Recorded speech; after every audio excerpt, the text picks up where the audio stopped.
Well, it seems like there's no end in sight, especially after this. Let's begin.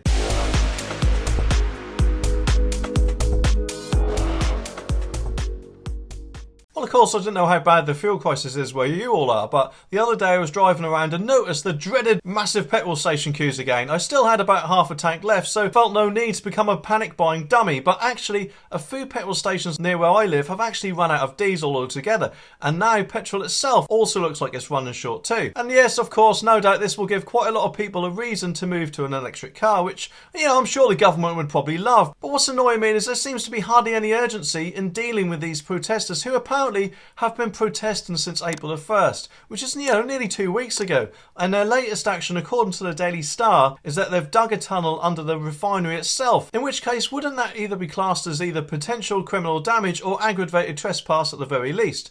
And I know people have the right to protest, but surely it should be done in a peaceful way. And therefore, isn't it time now that these were either arrested or at the very least moved on their way before the whole country grounds to a halt? Because of a few people who, let's face it, probably travelled there by petrol or diesel vehicle anyway. Yes, obviously they did, but that's for the greater good. Oh, I hate the smug one. Oh, really? Well, let's just see how your greater good theory pans out when either you or someone you know might actually need the emergency services who might not actually be able to get to you because they've run out of fuel. Now, admittedly, that probably is a long way off, but at this rate, it could potentially happen, at least at some point. The tunnel under a key tanker route to the BP Kingsbury terminal in Warwickshire was concealed by a caravan parked on the roadside and surrounded by protesters. The UK-wide demonstrators have added to the fuel shortage problem, and around 1,200 pumps south of the Midlands have been forced to turn away motorists. The Campaign for Fair Fuel has claimed those taken into custody this weekend in Warwickshire were arrested for offences including criminal damage,